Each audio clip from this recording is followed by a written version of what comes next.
Hello po, Tita Darlene. Hello po, Tita Darlene. Thank you so much po. Hello, it's me, Darlene Vlog.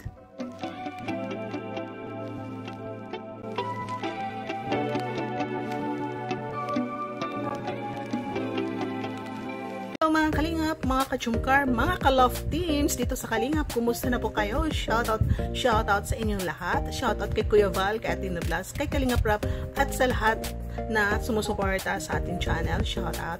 At siyempre, especially sa Panginoon, i-shoutout natin ang Panginoon dahil sa kanyang kabutihan na mabuti ang ating weather dito sa Mindanao. At sana doon sa ibang lugar na kung saan tinamaan ng bagyo, sana mag-iingat din po kayo. So dito natin mga Kalingap Chungkar dito sa ating reactionan na dinner ng Chungkar. I mean, nagpa-dinner, isa sa sponsor ng Chungkar, nagpa-dinner dahil birthday niya. Ay naku mga Kalingap, masaya ang kainan ng mag-agom, kainan ng mga keyboys nila Kalingap Rab at ni Jackie. So tingnan natin ang Chungkar, ano pa nangyari? Huling-huli sa CCTV na itong mag-agom ay nag-sharon yan. Marunong pala mag-sharon yan ang dalawang ito. Ito si Kalingap Chungkar, nagbalot. Tinulungan niya ang kanyang agom, no? So panoorin po natin. Hindi lang pala tayo marunong mag-sharon yan, pati pala ang mag-agom.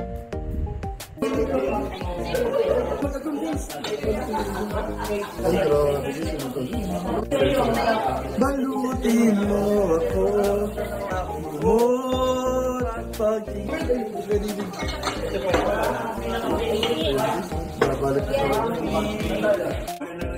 Sabi ko nga, yung travel, yung pagkain na nakikita nila. Yan, napanood ninyo. Normal naman naman sharon yan tayo. Pag maraming pagkain, hindi naman pwede na iwanan yan dahil binayaran yan. Kasi kung iwanan mo yan, siyempre iuwi yan ang mga nagtatrabaho dyan na dahil binayaran, may nag-sponsor. Siyempre, pwede natin hingin sa restaurant na pwede ba namin i-take out yung tira? Ganun po.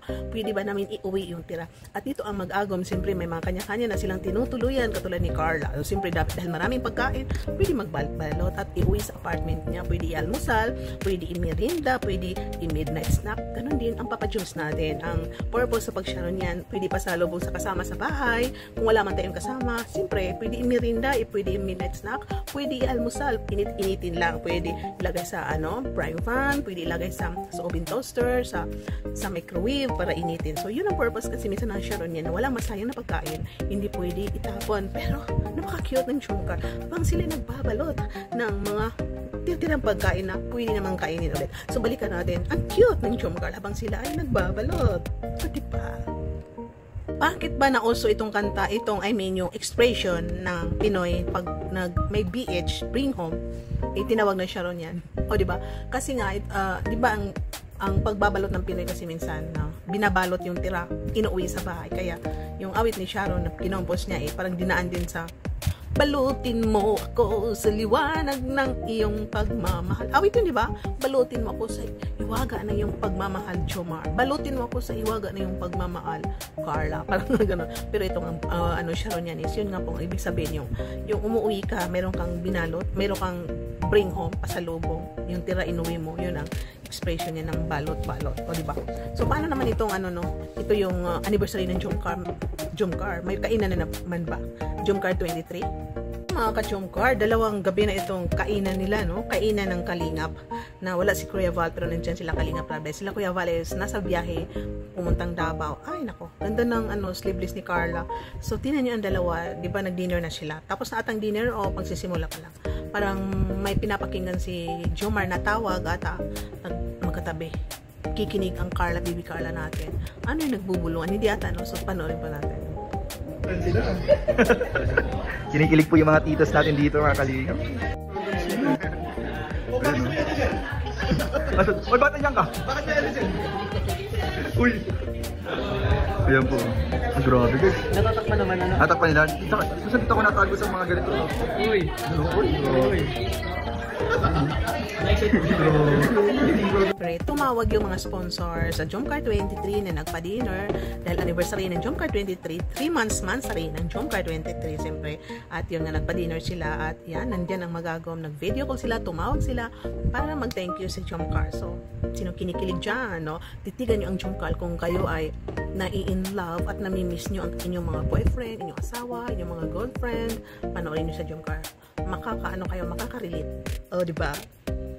nakakatuwa dahil nandun ang ating dalawang admins, si Tita Glow at si Tita Silon sa anniversary ng Jumcar 23 pa-dinner sa Diet at nandoon sila, nag-CCTV sila.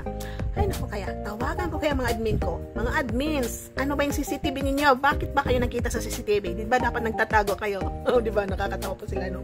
Ang dalawang mga titas natin, busy sila dahil nakita naman nila ang mag-agom. Naku, pag-uwi naman yan sila, kikiligin naman sila. Marami naman silang kwento tungkol sa mag-agom na yan. Anong naganap? Anong sweet na nakita nila habang sila ay behind the scene? Kasi hindi naman vlog yan, diba? O may vlog lang sa kainan. Naku, ano kaya na naman ang kwento nila na nakita nila, na observe nila sa mag-agom. Pag-uwi ninyo ha, Tita Glo, Tita Silon, kailangan mahaba-haba ang inyong lista dahil marami akong itatanong kung ano ba ang bago sa Jumcar habang nandoon kayo at nakikita ang dalawa. Mayroon bang kurutan sa harap ninyo? Mayroon bang yakapan? Mayroon bang holding hands? Mayroon bang punas-punas pawis? Punas ng mga cake dyan sa mga labi? Oh, kinikilig kayo, no? So yun nga po mga ka-Jumcar, dyan po nagtatapos ating reactions for today. Shoutout sa inyong lahat, mga ka-Laughtings dyan. Paki-like ating video, paki-subscribe sa hindi pa nakasubscribe dyan. Thank you po. Shoutout sa Karipa Karaba, lahat ng Kalinga partners, lahat na manunod, lahat na nagmamahal dito sa Team Kalinga. Bye and see you in my next reaction video. God bless and keep smiling! Ayan po, kasama po dapat sa baso lang yan. Tingnan niyo po, di nila napapansin. Guys, binibidyo nila yung CCTV! Shoutout po, kaway po kay tita! Ayan po, kasama na po sila sa vlog. Tita, kaway po! Nahuli tayo! Grabe! Guys, yung CCTV, may CCTV!